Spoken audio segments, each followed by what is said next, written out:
You ever have a nightmare where you wake up and someone's built a luxury resort right on top of your own backyard? Not a metaphor, an actual resort. Because that's how it started for me. They did it without warning, without so much as a knock at my door. No permits, no permission, just straight-up arrogance wrapped in HOA letterhead.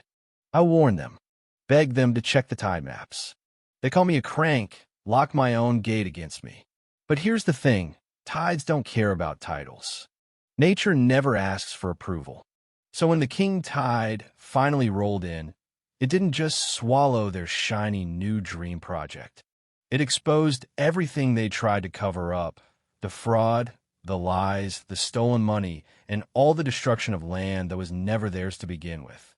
They thought I was just a stubborn old man with a yellowing deed and too much time. What they didn't know, I've spent my whole life studying storms. And this time, I was the storm. See, it was only 2 weeks. 14 days up near Mendocino with my brother, quiet roads, salt air, the longest break I'd given myself in years. When I left, my tidal flats were just as they'd been for the past 15 years. Wide, muddy, full of seabirds and that marshy hush, everything breathing and rising with the sea. When I came home, I saw cranes. I slowed my truck almost to a stop, gravel crunching under the tires, just staring through the windshield. Past the mangroves and willows, steel girders glinting in the afternoon sun, rebar columns stabbing at the sky. A swarm of hard-hatted workers, moving like ants across my land. Fresh concrete footings, generators humming. The smell of diesel mixing with torn-up earth. My land, invaded. I pulled up fast, engine still running. Where my old gate used to open onto the marsh, there was a new chain-link fence and a signed zip tied, right in the middle. HOA property. No trespassing. I almost laughed. Had to be a joke, right? So I hollered at the nearest worker, a kid, really, asked who authorized all this, what exactly they were building on my land. He just shrugged and jerked his thumb at a construction trailer. Inside, a man in pressed khakis was hunched over blueprints. "You're trespassing," I said, flat, dead serious. He didn't even blink at first. "You're from the HOA. I own this land." Finally, he introduced himself as Ryan, the site manager for Seeb's Bluffs HOA. We were informed this parcel was for community development. All approvals through the board. I cut him off, told him I had the deed, the parcel lines, everything. This is private title flats, outside any HOA jurisdiction. He just raised an eyebrow, told me to take it up with the board. So I did. That night, I spread out my deed and the old floodplain map from the county office, tracing my lot right through the marsh, way past the tree line, across the whole basin where water pooled every spring tide. The place was flagged as sensitive coastal habitat, legally protected, strict construction limits. The next morning, after 20 minutes of that infuriating hold music, I finally got Brad Whitmore, the HOA president, on the line. "Oh, it's you," he chuckled, smug as ever. "We figured you'd surface eventually." He claimed the board had revised the zoning, that my property was now community access. Meanwhile, I was watching them pour concrete straight into protected wetlands. He interrupted, dramatic sigh. "You always had a flair for the dramatic. If you're concerned, bring it to the next board meeting. Until then, stay off the site for your safety." Click. That's when it hit me. This wasn't just power tripping anymore. This was theft. Brad Whitmore had run the HOA like a hostile takeover ever since he grabbed the presidency. But this was new, and deep down, I knew nature doesn't forget. My anger didn't fade overnight. It turned cold, steady. By first light, I was out back with coffee in hand, staring at the skeleton of their intrusion. More concrete rising, the generator's growl vibrating through my boots. I strapped on my GoPro and started walking my own perimeter, camera rolling, documenting every offense, steel posts and saturated soil, ruts full of oily water, birds gone. Even a heron had flown off. It hurt, deeper than just anger. This was my refuge, My home after deployments, after loss. Now it felt like someone carving their initials into living skin. I needed proof. I went to the title company. Gloria, the agent from closing day, dug out the records. Your line runs 58 feet past the mangroves, right through that basin. No easement, no HOA claim, nothing. She certified it, emailed it to me before I even got home. That same afternoon, I loaded up every scrap of evidence, deed, tax records, old photos, wetland maps, straight to the HOA office. Door locked, a pink note fluttering, board off-site. Leave correspondence in Dropbox. I slid the whole thick file through the slot. Then I drove to City Hall. Danielle, in environmental review, furrowed her brow, scanned the parcel. That's sensitive habitat, not zoned for rec or commercial. Multiple layers of oversight. Can you issue a stop work order? Not alone, but I'll escalate. This looks serious. It was something, a real start. Back home, dusk settling over the marsh. I stood on the deck watching floodlights strung over their mud. Workers laying pipes in trenches that'd flood twice a month. Madness. Just pure, arrogant madness. They were betting my land would obey their HOA bylaws. I didn't sleep much. The next morning, boots in the mud, camera rolling, herons standing sentry at the far edge. Paperwork and polite complaints only got you so far with these people. They respected force, not reason. I plan to give them both. With every document and timestamp, I crashed the next HOA emergency planning meeting, wasn't invited, but didn't wait for permission. The clubhouse was a war room. Whiteboards, blueprints, board members clutching coffee. Brad smiled at me, all predator. Mr. Dalton finally decided to join us. I slammed my evidence on the table. You're building on my land. Shut it down. Brad smiled, didn't flinch. Your deed's outdated.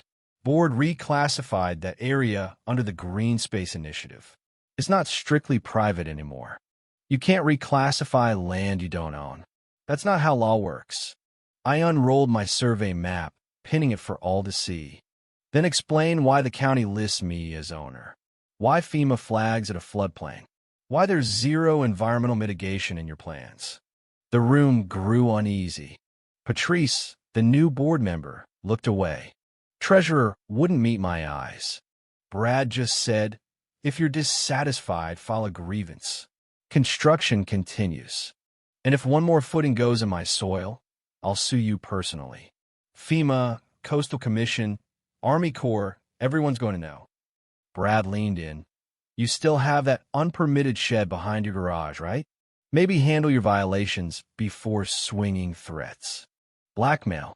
I left, burning but determined. That night, I uploaded every frame of GoPro footage, built a timeline, dates, calls, emails, certified documents. If we were heading to court, I'd be ready. Next morning, HOA retaliated, orange notice zip-tied to my gate, padlock on my rear access, baseless fines. Death by 1,000 citations. I took it all to Danielle's office. Her assistant Marcus scanned the latest. They skipped every safeguard. No title studies, no hydrology reports, missing environmental forms. If your ownership's solid, we can push enforcement. That evening, I made 2 calls that changed everything. First, I hired Randy Pearson, old-school land surveyor with boots full of mud and a truck full of gadgets. We walked the line together.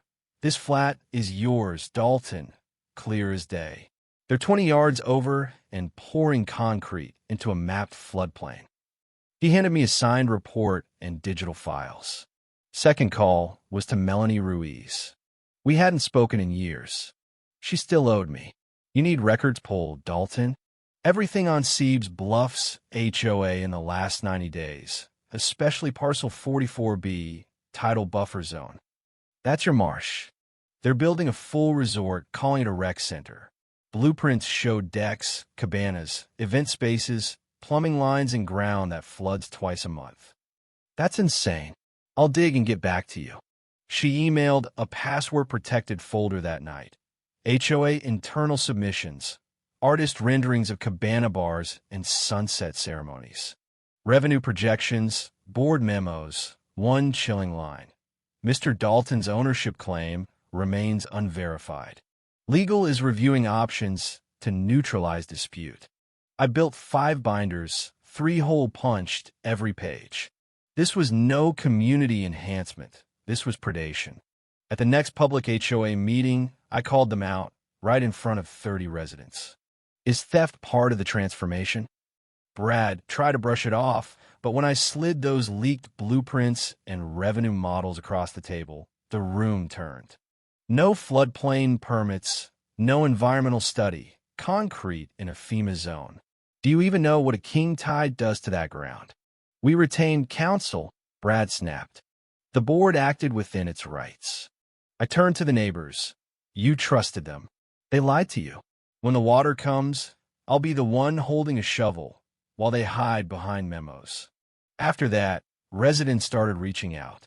June, Karen's elderly neighbor, asked to see the surveyor's stakes. Tom Morris drafted a petition, but the HOA didn't back down. New violation notices, this time for improper use of recording equipment on HOA grounds. Fines stacking up.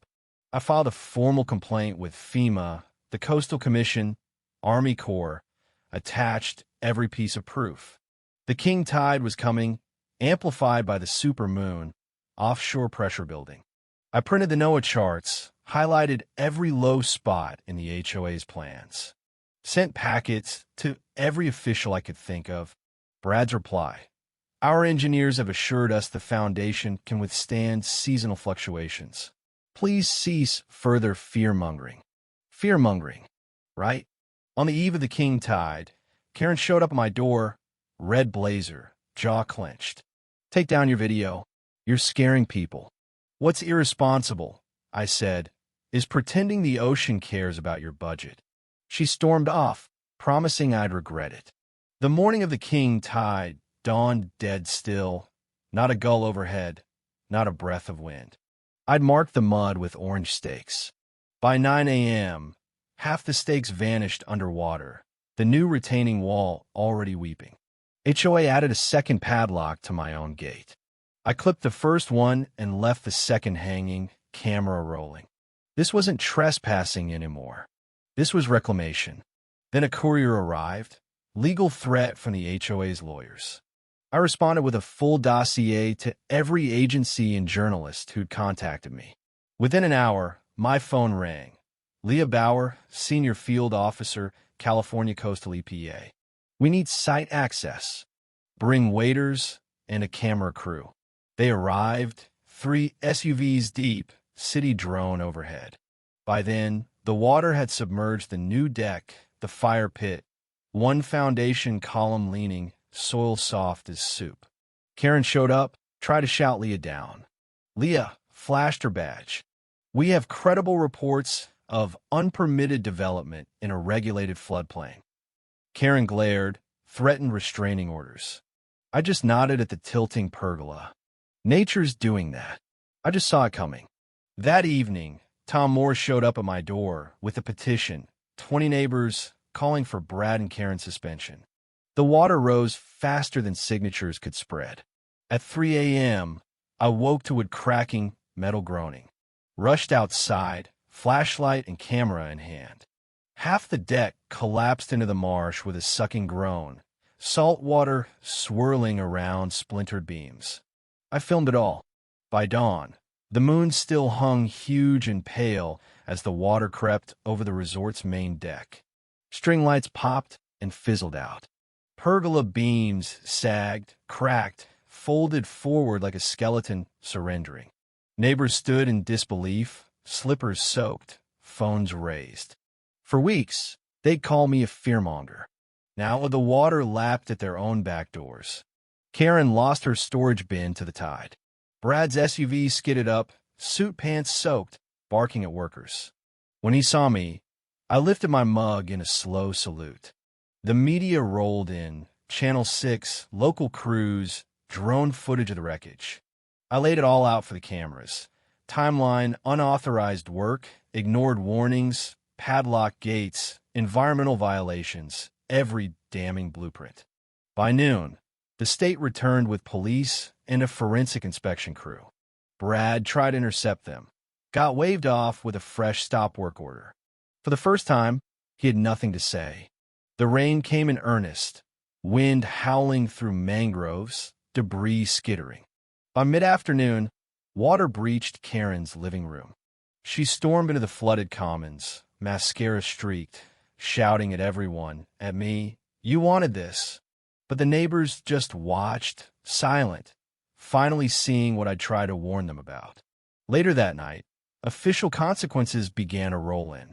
Yellow stop construction signs, Clean Water Act violations, FEMA investigation.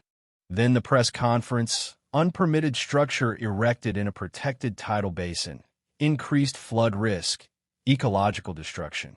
Where was Brad? Gone north, hiding. Karen? Storming around, throwing ruined files in the puddles, searching for someone to blame. 6 weeks later, we were in court, packed room, neighbors in Save the Flats shirts, local news, environmental activists. The charges: illegal development, misappropriation of $210,000, destruction, trespass. I took the stand, walked the judge through every step: deed, ignored warnings, padlock gate, the collapse. The defense tried good faith, but the judge just shook his head. So you poured concrete on someone else's land without permits because you thought no one would object? The verdict: full restitution, personal liability, mandatory demolition, restoration under state supervision. Permanent wetland protection. When it was over, a long, collective exhale. Not cheers, relief, validation, justice finally flowing in the right direction. "What will you do with the land now, Mr. Dalton?" the reporters asked. "I'm going to let it breathe, and maybe finally get some real sleep." A few months later, the trucks returned, not to build, but to restore. Native grass, saplings, volunteers recontouring channels, pulling out the last twisted beams. We put up simple wooden signs: "Welcome to Seeb's Flats Wetland Reserve. Protected by law, cared for by community." School kids came to visit, pointed at egrets, drew tide pools. Brad and Karen? Gone. Brad banned from HOAs for life. Karen moved inland. The old HOA dissolved. New board, new bylaws, real transparency. I didn't start this to be anyone's hero. I just wanted what was right. But somewhere along the way, it stopped being just my backyard. It was about all of us, about not letting power rewrite reality. We got a second chance, and we took it. Some nights I walked the boardwalk alone, under the moon, tide rolling in and out, gentle now. Crabs in the mud, otters somewhere in the dark. Neighbors' laughter drifting through the night air. No diesel, no fresh concrete, no bitterness. Just home. My land, my fight, my peace. The tide breathing beneath my feet. So, let me ask you, where do you draw the line between standing your ground and letting things go? Between power and justice? Between what's legal and what's right? Drop your thoughts below. Tell me if you've ever faced a battle like this, or if you think I went too far or not far enough. Let's hear your stories.